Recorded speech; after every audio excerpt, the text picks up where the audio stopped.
बिस्मिल्लाहिर्रहमानिर्रहीम। अस्सलाम वालेकुम। Welcome to the farming tips. Farming tips में शाहिद अली अबान की जानिब से खुश आमदीद। मुअज़्ज़ज़ नाज़रीन, आज आपके लिए एक बहुत ही ज़बरदस्त वीडियो मैं पेश करने जा रहा हूँ। पाकिस्तान में अपनी नौइयत की यूट्यूब पर ये पहली वीडियो है। जी हाँ, मैं बात कर रहा हूँ university of veterinary and animal sciences Pattoki की, जिनकी रिसर्च की बदौलत ये पता चल सका है कि पाकिस्तान में ऑस्ट्रेलियन किकर, जो कि गोट फार्मर, शीप फार्मर और कैमल फार्मर्स के लिए एक नायाब तोहफ़ा है। उन्होंने ये चेक किया है कि पाकिस्तान की ये किस तरह की ज़मीनों में हो सकता है, इसको पालने के लिए हमें क्या क्या करना पड़ता है, खेत कैसे तैयार किया जाता है, इसकी प्रोटीन लेवल क्या है, पाकिस्तानी जानवरों के ऊपर इसके क्या असरात हैं। तो मैंने ये वीडियो ख़ास तौर पर इसलिए बनाई है। इस वीडियो का मकसद ये है कि हमारे जो गोट फार्मर हजरात हैं या शीप फार्मर या कैमल फार्मर, उनकी ज़िंदगी में कुछ आसानी पैदा हो इस वीडियो को देखने के बाद। यकीनन आपके फार्म के मुनाफा में हाथ तर हाथ इजाफा होगा अगर आप ये जदीद तरीन रिसर्च फाइंडिंग से फ़ायदा उठाएंगे। तो इसके लिए मैंने रब्ता किया है राना जावेद अशरफ साहब से, जो कि पत्तोकी ही में बफलो रिसर्च इंस्टीट्यूट में काम करते हैं। इन मालूमात के लिए उनसे रब्ता किया गया है। और इसके साथ साथ डॉक्टर ज़हूर साहब, जो कि प्लांट्स में और ट्रीज़ में इन्होंने डॉक्टरेट की डिग्री हासिल कर रखी है, उनसे भी इस बारे में इंफॉर्मेशन हासिल की गई है। इस वीडियो में उनकी रिकॉर्डिंग भी पेश की जाएगी। इस वीडियो को देखने से अगर आप किसी भी लेवल के गोट फार्मर हैं, आपका हाथ तरह फ़ायदा होने वाला है। तो चलिए प्रॉपर इंटरव्यू स्टार्ट करते हैं। लेकिन उससे पहले आपको याद कराता चलूँ कि इस तरह की और भी मैंने बहुत सारी वीडियोस बना रखी हैं आपके लिए। अगर आप वो सब वीडियोस भी देखना चाहते हैं तो जल्दी से चैनल को सब्सक्राइब करके बेल आइकन दबाएं, ताकि हर नई आने वाली वीडियो की इत्तला आप तक बर वक्त पहुँच सके। तो चलें प्रॉपर इंटरव्यू स्टार्ट करते हैं। सबसे पहले सुनिए डॉक्टर ज़हूर साहब क्या कहते हैं ऑस्ट्रेलियन किकर बारे। तो इस पौधे को लोकली ऑस्ट्रेलिया में सॉल्ट वेटल बोलते हैं, और इसको लोग ऐसी जगहों पे लगाते हैं जहाँ पे नमकीन पानी हो और उन्होंने भेड़ों को कुछ खाने को देना हो। तो मैंने इस पौधे को चेक किया है, वो CSIRO की वेबसाइट पे। CSIRO ऐसे ही है जैसे पाकिस्तान में PCSIR है, लेकिन उधर तो कोई काम नहीं करता, लेकिन इधर CSIRO वाले बहुत अच्छा काम करते हैं। तो उन्होंने अपनी वेबसाइट में लिखा हुआ है कि ये पौधा जो है खुराक पौधा जानवरों के फॉडर या चारे के लिए बहुत अच्छा है और कामयाब है, और इंतहाई नमकीन ज़मीनों में भी इसकी काश्त की जा सकती है और ये अच्छी पैदावार देता है। तो और साथ में उन्होंने लिखा है कि ये ना लेग्यूम प्लांट है। लेग्यूम प्लांट ऐसे होते हैं जो अपनी जड़ों में वो मोटी मोटी चीज़ें पैदा करते हैं, जिनके अंदर खुराक स्टोर कर लेते हैं। तो जो उसकी मिसाल जो है हमारी इलाके के हिसाब से मटर है। जो अगर मटर की जड़ों को आराम से निकालें ना भाई, तो छोटी मोटी जड़ें होती हैं, तो उसमें प्रोटीन काफ़ी ज़्यादा होता है। तो इसके पत्तों में भी प्रोटीन की मिकदार काफ़ी ज़्यादा है। तो ये कह लें कि ज़मींदारों के लिए अच्छा है, जिनकी ज़मीनें अच्छी नहीं वही आराम से लगा सकते हैं। तो चलिए अब राना साहब से बात करते हैं। तो जी राना साहब, मेरे नाज़रीन को अपना तारुफ करवा दें प्लीज़। जी अस्सलाम वालेकुम जी, मेरा नाम राना जावेद अशरफ है, बफलो रिसर्च इंस्टीट्यूट पत्तोकी। हमने ये एक्सपेरिमेंट के तौर पे ऑस्ट्रेलियन किकर का एक चारा इंट्रोड्यूस करवाया था 2017 में। उसको काश्त करते करते ये प्लांट तैयार किए पहले, लेकिन अब अल्हम्दुलिल्लाह ये आपके सामने है। और अभी फील्ड क्रॉप जो हमारी है वो भी तैयार है। ये हमने सैंपल के तौर पे यहाँ लगाए हैं। जावेद साहब, ये बताइए कि ऑस्ट्रेलियन किकर की बकरिंग के पॉइंट ऑफ व्यू से क्या अहमियत है। जी दोस्तों, ये ऑस्ट्रेलियन किकर है, ये दोस्त देख रहे होंगे। एक 100 बकरी के लिए एक एकड़ काफ़ी है। राना साहब, ये बताएं कि ये लगाया कैसे जाता है। तो लगाने के लिए ज़मीन में काश्त करने के लिए तकरीबन पौधा 1 फीट नीचे गहरा आपको गोड़ना पड़ेगा, गड्ढा निकाल के 1 फीट का, उसके अंदर इसको पौधे को लगाना है। उसके साथ जो पॉलीथीन की बैग थैली होगी वो फाड़ के लगानी है, ताकि उससे ये होता है कि जो इसकी रूट्स होती हैं वो नीचे फिर ज़मीन में ईजीली। अच्छा, ये बताएं कि इसको किस तरह की ज़मीनों में लगाया जा सकता है।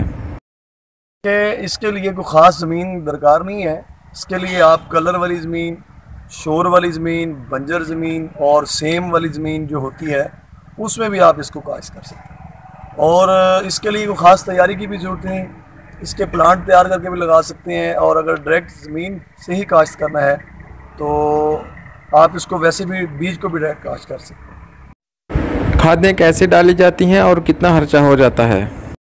इसके लिए कोई किसी किस्म के केमिकल की या खाद की या किसी किस्म की फर्टिलाइज़र की या गोबर खाद की कोई ज़रूरत नहीं है। अगर जिसने भी डालना है अपनी मर्ज़ी से डाल सकता है, नुकसान नहीं है इसका, लेकिन इसको ज़रूरत नहीं है। ये ऑर्गेनिक है। और राना साहब, ऑस्ट्रेलियन किकर में प्रोटीन का क्या लेवल है? हमने 2018 में हमने इस पर रिसर्च करवाई है, लेबॉर्ट्री टेस्ट करवाया है। तो अल्हम्दुलिल्लाह पूरे पाकिस्तान में तमाम चारा अजात से सबसे ज़्यादा जो प्रोटीन है, तकरीबन 27% प्रोटीन इसमें पाई जाती है।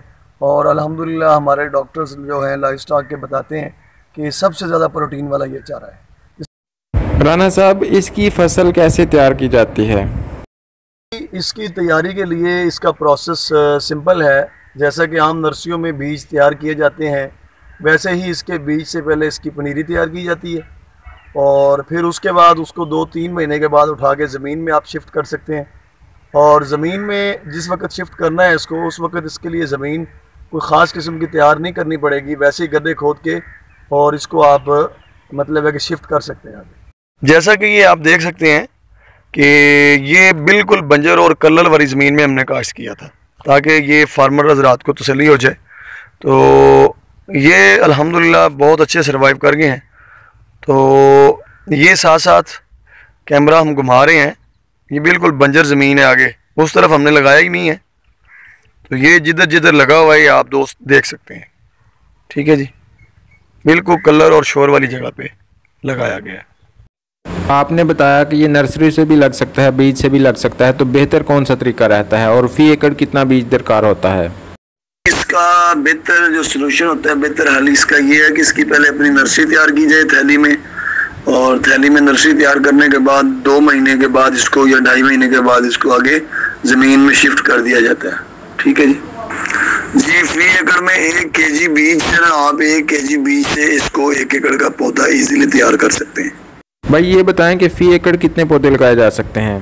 ये 5x5 के हिसाब से तकरीबन 2000 पौधा लगाया जा सकता है अगर अपना 1 एकड़ 1 kg से बीज तैयार किया जाए।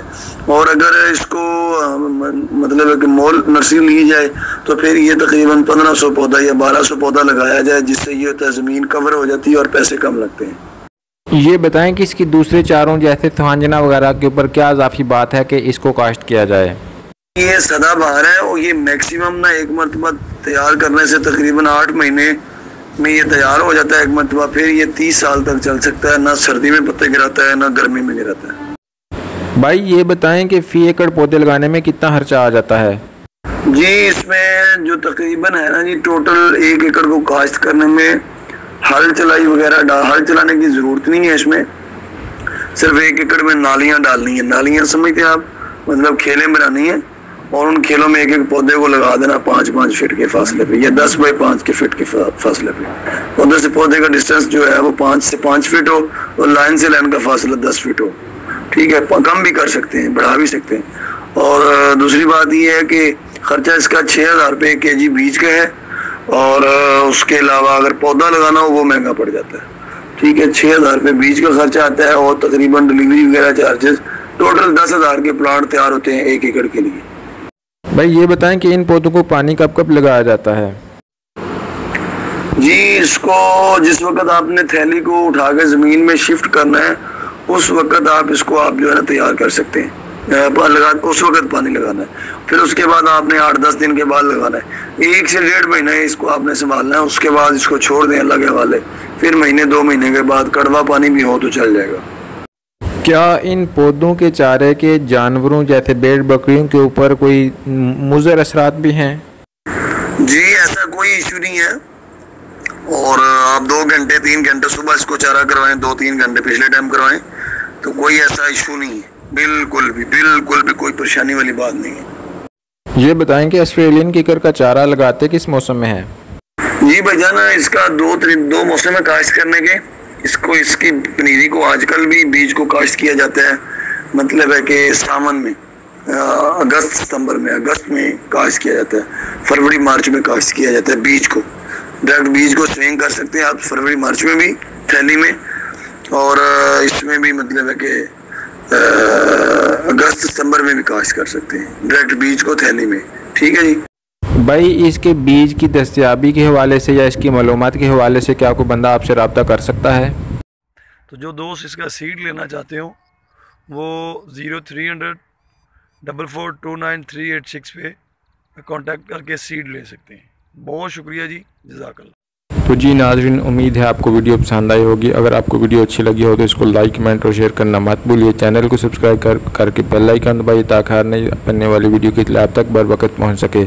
तो इंशाल्लाह फिर मिलेंगे एक नई वीडियो के साथ। तब तक के लिए अल्लाह हाफिज़।